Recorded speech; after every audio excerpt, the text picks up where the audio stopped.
مصطفیٰ کریم صلی اللہ تعالیٰ علیہ وسلم سے جو ہم نے سنا ہے جنت کی نعمتیں کیا ہیں، وہاں پر کس انداز سے محلات تعمیر ہیں، ایک ایک محل جو جنتیوں کو دیا جائے گا اس کی دیواریں ایک سونے کی اینٹ سے ایک چاندی کی اینٹ سے اس طرح تعمیر کی گئی ہیں، زمین مکمل نرم زعفران سے، اور گھر محلوں کے اندر جواہرات، یاقوت، زمرد، لؤلؤ اور نہ جانے مرجان کون کون سے قیمتی پتھروں سے محل کو سجایا گیا ہے۔ ایک چھوٹے محل کی بات کر رہا ہوں، پھر ہر محل کے اندر نہر جاری ہوگی، جنات تجری من تحتها الانہار، وہ ایسے باغیچے تمہیں دیے جائیں گے جن کے نیچے نہریں بہہ رہی ہوں گی۔ وہ نہریں کس طرح کی؟ ان نہروں کے متعلق کہا گیا ہے دودھ سے زیادہ سفید پانی اور شہد سے زیادہ میٹھا ہوگا، اور جو اس سے پانی پی لے وہ کبھی پیاسا نہ ہوگا، لا نظمأ بعدہ ابدا، اس کے بعد کبھی پیاس نہ لگے اگر اس سے دنیا میں ایک کسی کو پلا دیا جائے۔ وہ جنت کی نہریں ایک ایک کا سب ایک ایک جنتی ان سب چیزوں کا مالک ہے۔ پھر اس کے بارے میں سورہ واقعہ میں ملتا ہے یہ کیسے بیٹھے ہوں گے جنتی۔ قرآن پاک سورہ واقعہ پڑھو تو آپ کو سمجھ میں آئے گا، ثلۃ من الاولین وقلیل من الآخرین علی سرر موضونۃ متکئین علیہا متقابلین، سریر یعنی دیوان لگائے ہوں گے، ان کے گدے بچھائے گئے ہوں گے بہت ہی اعلیٰ قسم کے، پوری دنیا کے بادشاہ مل کر وہ دیوان نہیں خرید سکیں گے، ان کے پاس اس طرح کا دیوان کبھی آیا نہیں ہوگا۔ جنتیوں کو بٹھایا جائے، ایک جنتی اس پر مسہری پر بیٹھے ہوگا، متکئین ٹیک لگائے بیٹھے ہوں گے، یہ جنت کے احوال بیان ہو رہے ہیں، ٹیک لگائے بیٹھے ہوں گے، اور آمنے سامنے ہوں گے دوسرے جنتی بھی، دوسرا جنتی اس طرف ہے ایک جنتی اس طرف ہے، آمنے سامنے ہوں گے، یطوف علیہم ولدان مخلدون، وہاں خوبصورت لڑکے خدمت کے لیے معمور ہوں گی، وحور عین کامثال اللؤلؤ المکنون، اور اللہ فرماتا ہے بڑی بڑی آنکھوں والی حوریں ایسی جیسے کہ چمکدار موتیوں کی طرح، ایک ایک جنتی کو 70 حوریں خدمت میں دی جائیں گی۔ وہاں پر کیا ہے؟ نہ بیمار ہونا ہے، نہ سر درد آنا ہے، نہ بخار نہ سردی، جنت میں نہ غم ہے نہ کسی چیز کا خوف ہے۔ خوف کس چیز کا ہوتا ہے؟ مرنے کا ہوتا ہے، موت تو آنی نہیں ہے، کوئی چیز چلی جائے گی فوت ہو جائے گی تو اس کا غم ہے، وہ چیز ہونا نہیں ہے وہاں پر۔ ڈر بیماری کا ہے، بیمار ہونا نہیں ہے۔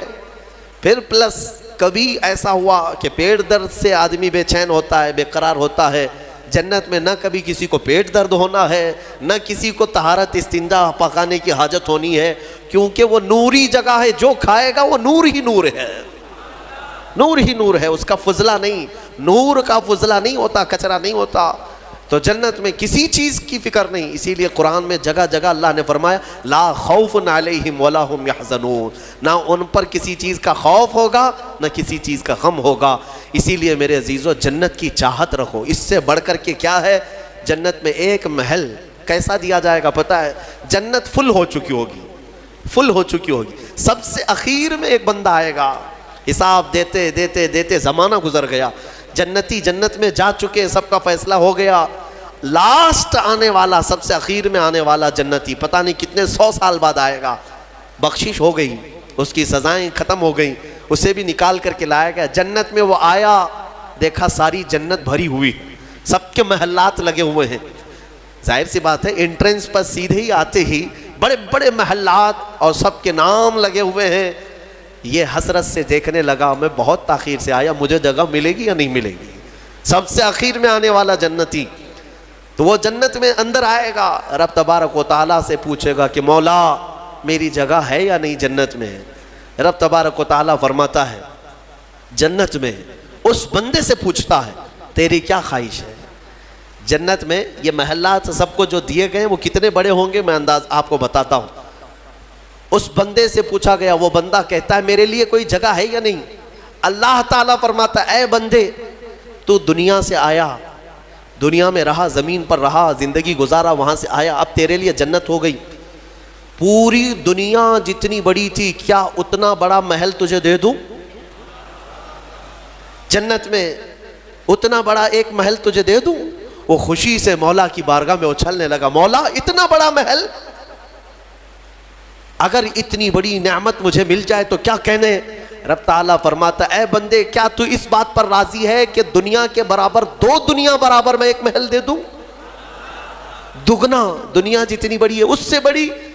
وہ بندہ خوشیوں سے جھومتا جا رہا ہے، یہاں تک کہ رب تعالیٰ اضافہ کرتا جا رہا ہے۔ حدیث پاک میں ہے اللہ تعالیٰ نے فرمایا کہ پوری دنیا کے برابر 3 گنا بڑا محل تجھے جنت میں دے دوں۔ وہ اش کرنے لگا، مولا یہ میری حیثیت سے زیادہ ہے اور تیرے فضل کے لیے کوئی چیز کمی نہیں ہے۔ پھر مولا تبارک و تعالیٰ حکم دے گا کہ اس بندے کو جو دنیا سے آیا، سب سے اخیر میں آیا، پوری دنیا کے برابر 3 گنا بڑھا کر کے اسے محل دیا جائے۔ یہ سب سے اخیر میں آنے والے کا ہے، جو شروع میں جا چکے ہوں گے ان کے محلات کتنے بڑے ہوں گے، اور جنت کی وسعت کو تم اندازہ بھی نہیں کر سکو گے، وہ کتنی بڑی ہے، کتنی چوڑی ہے، نہ تمہارے کیلکولیشن میں آ سکے گا، نہ حساب میں آ سکے گا۔ جنت کو کس قدر پھیلایا گیا ہے میرے عزیزوں۔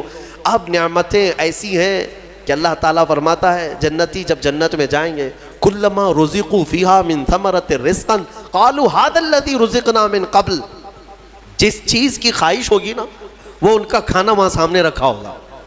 پھل کھانے کی خواہش، وہ جو کھانے کی خواہش کریں گے جنتی، وہ وہاں پر خدمتگار جنت میں لا کر ان کے سامنے رکھ دیں گے۔ اور فرمایا گیا کہ ہر بار ایک ہی قسم کے پھل کی طرح شکل ایک ہی ہوگی اور مزے الگ الگ ہوں گے، ایک ہی چیز لائی جا رہی ہے۔ تو جنتی ہو سکتا ہے آپ نے سیب کھانے کی خواہش کی، لایا گیا، بعد میں کیلا کھانے کی خواہش کی گئی، پھر ویسے ہی سیب کی طرح ہی شکل لائی گئی، پھر بعد میں آپ کو گوشت کھانے کی خواہش ہوئی، تب بھی سیب کی طرح ہی چیز لائی گئی۔ تو جنتی کہیں گے کہ یہ کیا ہے، جب جب ہمیں رزق دیا جا رہا ہے ایک ہی طرح کا دیا جا رہا ہے۔ تو رب تبارک و تعالیٰ قرآن میں فرماتا ہے کلما رزقوا منہا من ثمرۃ رزقا قالوا ھذا الذی رزقنا من قبل، کہیں گے وہ ایسا ہی ہم کو اس سے پہلے بھی ملا تھا۔ اللہ فرمائے گا وہ ایسا نہیں ہے، وہ اتو متشابہا، بلکہ اس سے ملتا جلتا ہے، لیکن تم کھاؤ جو تمہارے من میں لذت چاہیے وہ اسی میں مل جائے گی۔ جنت کی نعمتوں کو ہم کیسے بیان کر سکیں میرے عزیزوں۔ پھر اس سے بڑی نعمت یہ ہے کہ جنتی کے لیے اتنی آزادی کہ وہ پوری جنت میں جہاں چاہے گھومے پھرے، سیر کرے، وہاں کے جنت کی نعمتوں کو دیکھے۔ جنتی کی کبھی خواہش ہوگی، وہ عرض کرے گا کہ مولا میں سیر و تفریح کے لیے تیرے اولیاء کے دربار دیکھنا چاہتا ہوں، اسے لے جایا جائے گا۔ اللہ تعالیٰ کے جو محبوبین ہیں اولیاء، ان کے پاس جنتی کو لے جایا جائے گا۔ میرے عزیزوں وہ کیا سہانا منظر ہوگا جب تم غوث پاک کو بھی دیکھ رہے ہو، غریب نواز کو بھی دیکھ رہے ہو، جسے چاہتے ہو اسے دیکھنے کی غرض سے تم جنت میں تفریح کے لیے، سیر کے لیے نکلے ہوں گے۔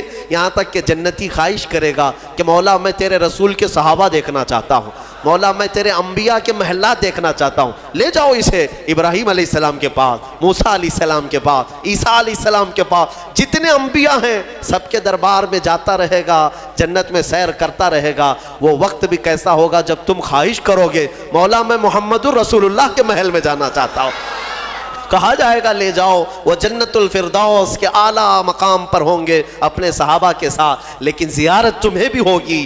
رسول کریم صلی اللہ تعالیٰ علیہ وسلم کے دربار میں بھی جنتی پہنچیں گے، ہر ایک کو دیکھیں گے۔ پھر جانتے ہیں جنت کی سب سے بڑی نعمت کیا ہے؟ سب سے بڑی نعمت کیا ہے؟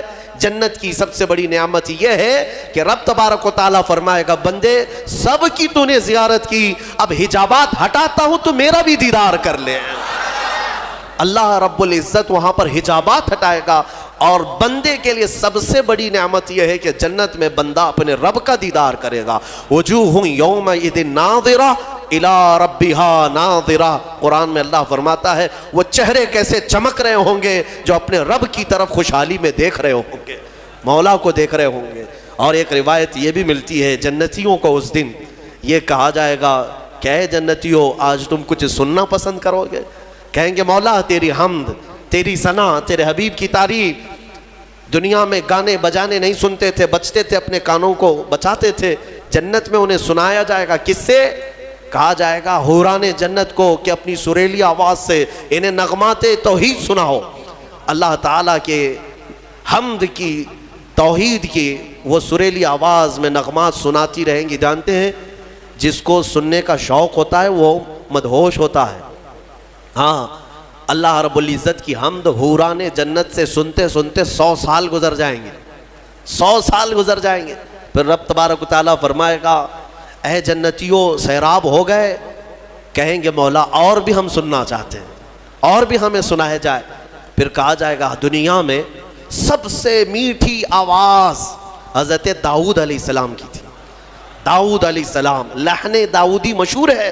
جب داؤد علیہ السلام زبور شریف کی تلاوت کرتے تھے تو اڑتے ہوئے پرندے آسمان میں رک جایا کرتے تھے، پہاڑ وجد میں آتے تھے داؤد علیہ السلام کی آواز پر. تو رب تبارک و تعالیٰ فرمائے گا اے بندو کیا تم اس بات پر راضی ہو کہ میرے نبی داؤد سے میں تمہیں نغمات توحید سناؤں؟ داؤد علیہ السلام سے کہا جائے گا کہ اے داؤد آپ میرے ان بندوں کو میری حمد سنائیں. داؤد علیہ السلام اپنی میٹھی آواز میں جب نغمات توحید گنگنا رہے ہوں گے 100 سال گزر جائیں گے، پتہ نہیں چلے گا، پتہ نہیں چلے گا. پھر مولا تعالیٰ فرمائے گا سیراب ہو گئے، تم سیراب ہو گئے. جنتی کہیں گے مولا تیری حمد اور بیان ہو تو اچھا ہے، اب ہاں اور ہم سننا چاہتے ہیں. رب تعالیٰ فرمائے گا فرشتوں حجابات ہٹاؤ، میں خود سناؤں میرے بندے سنیں گے. مولا کریم کیا وہ منظر ہوگا. اسی لیے جنت میں جانے کی تڑپ رکھو، طلب رکھو. ایسے نہیں کہ یہاں پر 4 دن کی عیاشی کے لیے جنت کو قربان کر دیا. یہاں تم گھوم پھر کر کے خوب محنت کر کے بھی اگر کچھ حاصل کر لیے تو کتنا کر لو گے، کتنا جی لو گے. مرنا تو ہے، تمہیں مرنا ہے. 70 سال 80 سال 100 سال جیو گے، اس کے بعد کیا ہے؟ موت تو آنی ہے. اور تمہارے جسم کے ساتھ ہمیشہ خطرہ بنا ہوا ہے دنیا میں. پتہ نہیں آج تو ٹھیک ٹھاک ہوں، کل پتہ نہیں کیا ہونا ہے. سردی موت کا سبب بنتی ہے، سر درد جو ہے بڑی بیماریوں کا سبب بن جاتا ہے. اچھے خاصے لوگوں کو ہم دیکھتے ہیں اچانک ختم ہو گئے. تو یہ دنیا تو ایسی ہے، تم کروڑوں کما کر کے بھی وہ عیش نہیں لا سکو گے. ہم نے دیکھا ہے، آپ نے قارون کی جنت سنی، قارون کے خزانے سنے ہوں گے، اور شداد کی جنت سنی ہوگی. شداد نے جنت بنا دیا تھا دنیا میں. جنت کا مطلب وہ سن کر کے اس نے بھی سونے چاندی کی اینٹوں سے محل بنا دیا، اندر باغیچے لگا دیا، نہریں جاری کر دیا.